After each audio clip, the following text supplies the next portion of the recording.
Hey everyone, my name is Matt. Welcome to my backyard and welcome back to the series I'm doing on building this big bandsaw mill. It's been a while.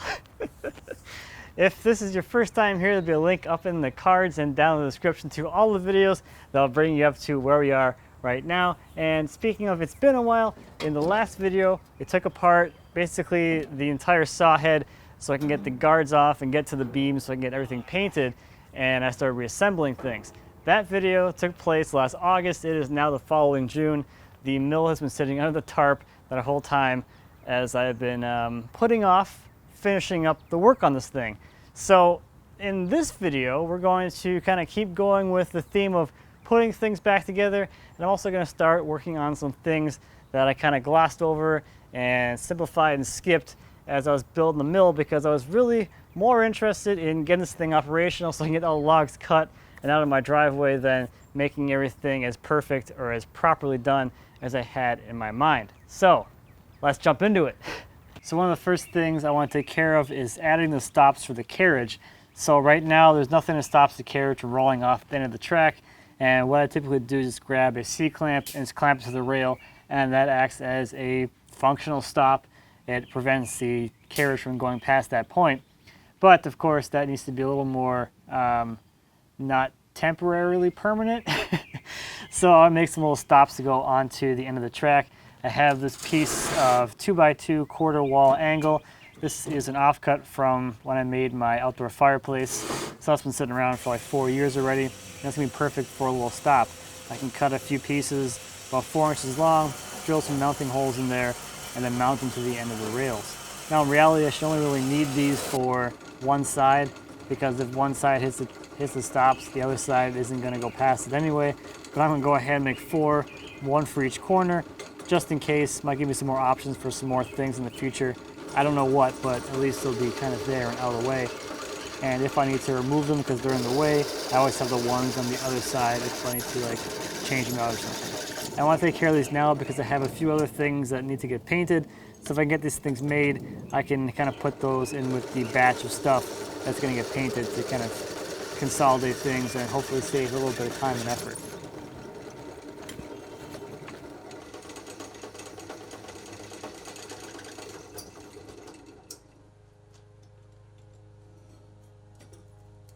So here is the first batch of painted parts I'm going to be putting on the mill. So I have the stops, which I just made.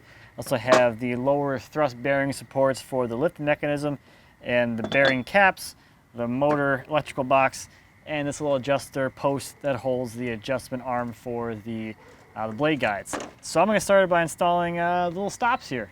So I can finally remove my temporary / permanent stop, which is a C-clamp that's been out here for like 18 months, and install the actual stop onto the track here.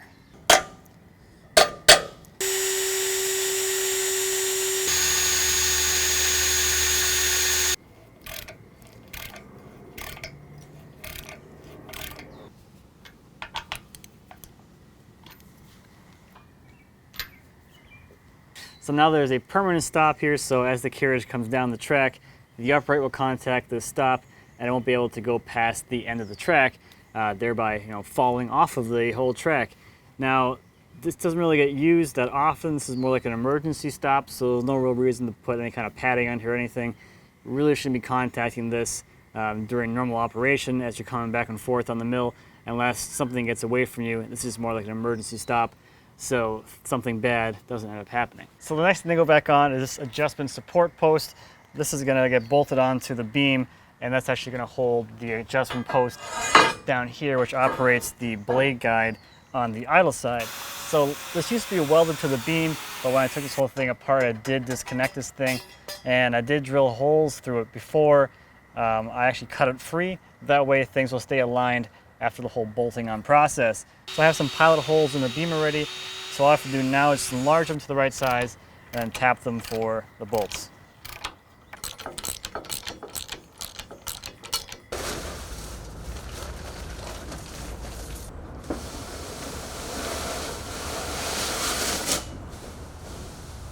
So we need to start working on getting the lift mechanism back installed, and that's going to start off with installing these bearing plates on the bottom of those little platforms down there where that kind of temporary support is right now.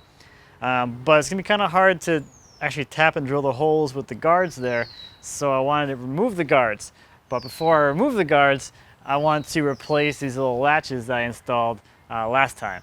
And as you can see, they did not hold up very well to the forces that are needed to be there to keep these doors onto the actual guard assembly. So I want to replace these with something a little more durable. So I got these all-weather kind of rubber draw straps, which should be able to provide a lot more clamping force to the guard doors, keep those things in place. And yeah, I'm not too worried about those because these are only like a couple bucks, maybe $1 or $2 a piece. These are a little more, it's gonna be like $7 a piece, but should provide a much better result than what I have right now.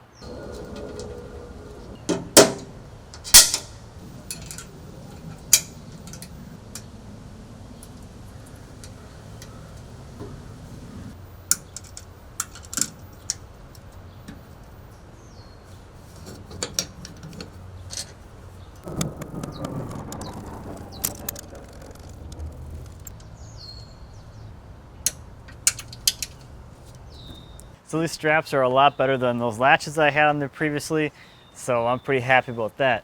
So next I want to start working towards getting this whole lift mechanism back in there, and to make the whole process easier, I'm going to strip off all of the guards, and while I'm taking things off of here, I'm going to pull off these PV and Cantoke holders. That way I have those things kind of in the pile for the things that are going to get painted for the next round of things that are going to be painted.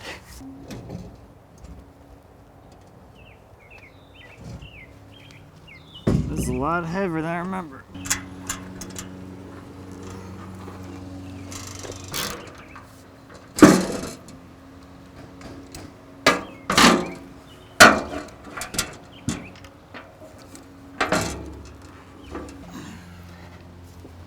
So now I'm ready to start working towards getting the whole lift mechanism reinstalled, which starts off by installing these bearing holders at the bottom there onto those platforms where those posts that are currently supporting the beam are sitting. So before I can get to install these bearing holder plate support things, whatever you want to call these things, thrust bearing support plates, something like that, I have to remove the temporary posts, so I have to find a different way to support this beam temporarily.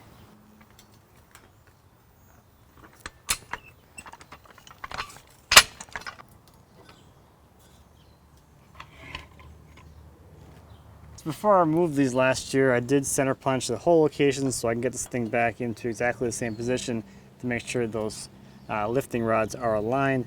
So now all I have to do is just find the punch holes from like months and months ago, and then drill and tap those holes right here.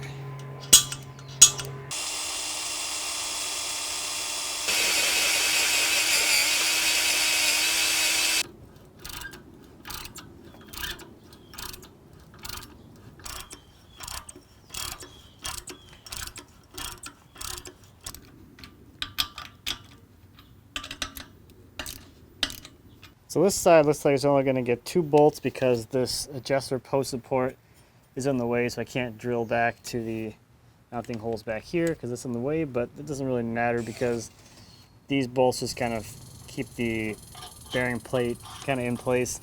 Once there's weight on top of it from the saw head sitting on it, it doesn't go anywhere.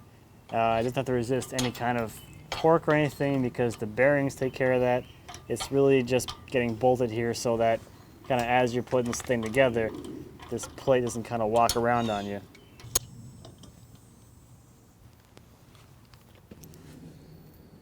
And while I'm over here, I also reattached the nut retainers, which hold the Acme nuts, which are part of the lift system. Man, it keeps looking like it's gonna rain again today. It was raining this morning, and then it's been raining on and off all afternoon, but I kind of want to get started on this, and of course, there's a plane flying overhead now. But anyway, so this morning I took the step shafts and the Acme rods and got the keyways cut into them. So a big thank you to Carson for helping me out with that. He used his mill to cut all those keyways for me. So we cut the keyways in both ends of the Acme rod to mate up with those couplers so I don't have to worry about those set screws trying to grab and slip anymore. And I also replaced the keyways that I had ground with an angle grinder into the step shaft, so I have actual proper fitting keyways in those as well. So again, big thank you, Carson. I really appreciate you having me out to the shop. So I have all the parts I need now. I can start reassembling the lift system. So first thing to go in are the bearings. I'll just sit into the bearing holders there. And then I have this cover that I made, which will go on top of there and help to protect the bearings and keep them free of sawdust. Now, one thing that I was planning on doing, which is not going to work out anymore, is I did pick up some bellows for the Acme rods to keep them clean, but the inner diameter on these guys are too small to fit around the couplers, apparently. So I have to order some new ones, and I don't really feel like waiting for new ones to come in to keep going with this. So I'll have to take this apart and redo that at some point. But that's all right. I'll just have to wash these things a little bit better because the bellows is going to help to keep everything super clean. So to keep sawdust and stuff out of the bearings, that's got a little O-ring here which I'll slide on to the step shaft, and that'll help kind of seal things up against that cover. There. So that can just slip down there like that, and that should help to keep it a little bit more on the clean side.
So now I can move on to the top section of the lifting columns. And one of the things I need to do here is actually cut these shafts down to their final length. When I originally installed these, I just left them long just in case I want to do something above the carriage system. But now that I have the design finalized, I know that I can trim them down to their actual final length, which is to be flush or roughly flush with the top of the carriage. Just enough material to pass through the bearing at the very top of the carriage.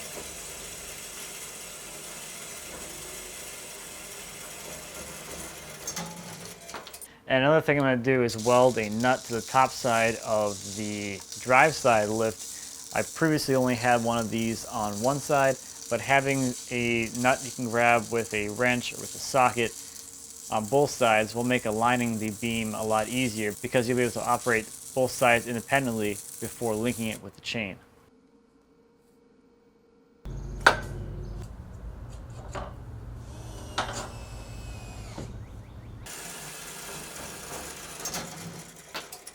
So here is the driven side of the lift mechanism. So it has the two sprockets, one that links it to the other side and the one that links it to the motor, which actually does all of the driving force to actually lift the saw head up and down.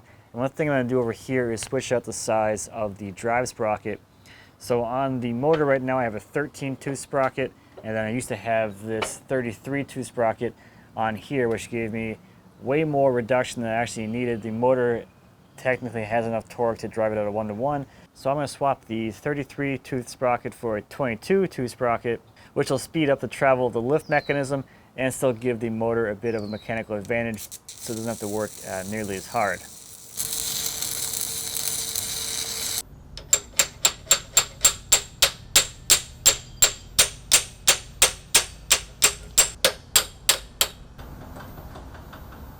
So that takes care of the lift mechanism, and I think the last thing that I want to take care of in this video has to do with the base. I want to take care of that now before I start adding weight to the saw head. So the issue with the base, there's two things that I'm going to take care of and solve here. So first off, the saw itself is too close to my shed.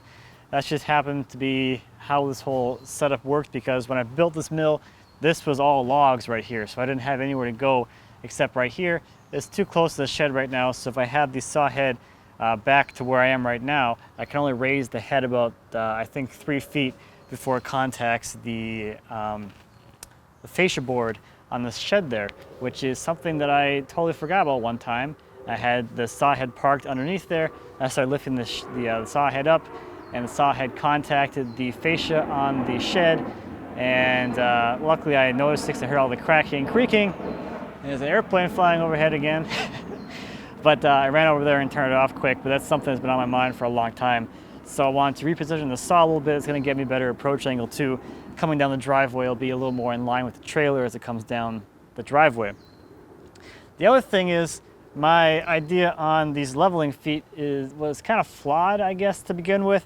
So I used to have the bolts up on these little stainless steel pads, which would help distribute the weight of the saw onto my asphalt driveway. And I thought that having the bolt heads on top of here would be kind of nice, because if I need to change the leveling feet at all, you know, steel on steel would turn a lot easier than me trying to turn a whole solid piece into the ground and lift up that way. So low friction, that was a good thing with the leveling part. Bad thing with that is that low friction, if any load is applied or any kind of pull force is applied to the saw bed at all, like as I am when I'm pulling logs onto the mill, it's really easy to just have the whole bed just slide. And what ended up happening a lot of times is these things would slide and fall off these little pads and land in the driveway and then start sinking. So that's why I added these concrete blocks, just in case these bolts did slide off, they wouldn't fall through my driveway. And it also gave me a little more height, because I figured if I'm going to be adding the hydraulic stuff to this, I'm going to need a little more ground clearance than I had previously. And just being a little bit higher meant that the last bores off the mill, you weren't bending over nearly as far, which is kind of a nice thing. So my plan for the leveling feet is going to go something like this. All of the discs are going to get a hole drilled in them and then a pin installed, and that's going to go into a hole in the bottom, or I guess the top of the bolt, the bottom of the foot or whatever. That's going to lock the two pieces together so they slide as one piece. It'll give me a little more friction up against whatever this thing is sitting on, which is going to be kind of nice. I'm also going to drill the hole in the bolt a little oversized, so that way I can kind of take up any misalignment if the ground isn't totally flat or whatever. So there's a little bit of play side to side. This hole isn't deep enough at the moment. But while I move the whole bed over, I'll have the whole thing off the ground a little bit. That'll allow me to take all the bolts out, sequentially drill the holes, and then get the new ones installed. So it's a good time for that.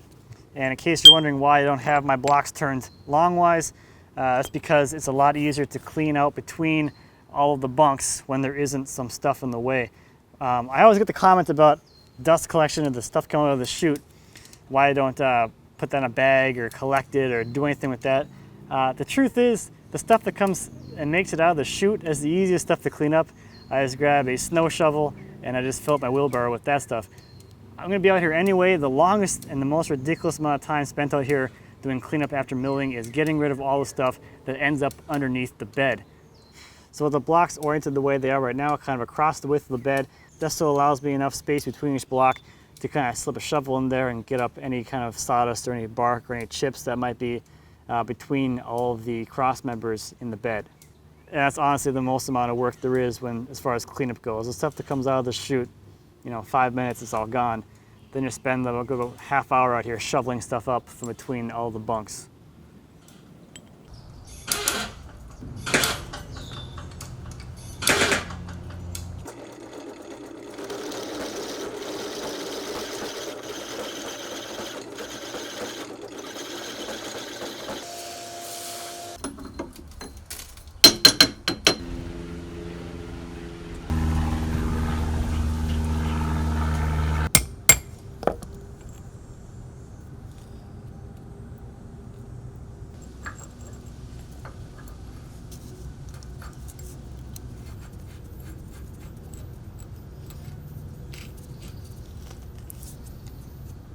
So I'm going to end this video here. I still have 2 more leveling feet to modify, but I'm not super worried about that. I can take care of those pretty much whenever. Made a lot of progress in this one. A lot of things are all back together, and speaking of kind of back together, everything that I removed as part of the last video when I went through and painted everything is now pretty much back on there, and now it's all about moving forward. So next time we'll take a look at the whole top section of the lift mechanism. We'll do all of the chain routing and do the tensioners for the chains and finish up everything up there to complete the whole lift system. So all that will come together next time. So thank you as always for watching. I greatly appreciate it. If you have any questions on the sawmill or anything back in the shop, please feel free to leave me a comment. I'll be happy to answer any questions you might have. And until next time, happy woodworking.